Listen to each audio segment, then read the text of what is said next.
তো হ্যালো বন্ধুরা, তোমরা দেখতে পাচ্ছ নিটিং এ আসলে কি কাজ করতেছি আমি। এগুলো হচ্ছে সুতা সুতা দিয়ে আর কি নিটিং এ মেশিন। এই যে মেশিন দেখতে পাচ্ছ, মেশিন রানিং করলাম, এটাকে বলা হয় নিটিং মেশিন। এই যে দেখতে পাচ্ছ সুতা, এই সুতা দিয়ে আর কি মেশিনে কাপড় তৈরি হয় গার্মেন্টসের। এই যে দেখতে পাচ্ছ এই মেশিনগুলোতে এই জায়গায় আর কি আমি কাজ করি এই ফ্যাক্টরিতে। তো ফ্যাক্টরিটা আজকে ছেড়ে চলে যাব, আজকে আমার শেষ ডিউটি।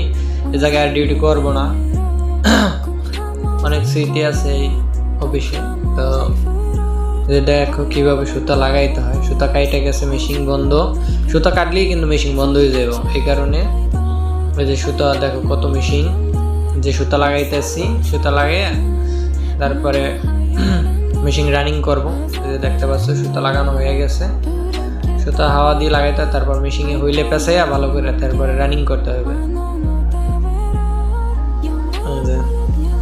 দেখতে থাকো মেশিনে কিভাবে সুতা এবি পেঁচাইতে হয়। সুতা পেঁচিয়ে তারপরে মেশিনটা রানিং করা লাগে, দেখতে পাচ্ছ।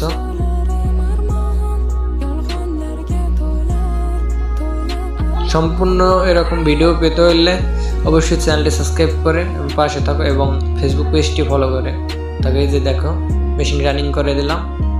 ওকে, দেখো মেশিন রানিং চলতে আছে। এই যে আমার সাথে একজন অপারেটর আছে, ও অপারেটর। এই যে দেখো মেশিনে কোনো কাজ নাই আর কি ফ্লোরে। এই যে আমার মাস্টার স্যার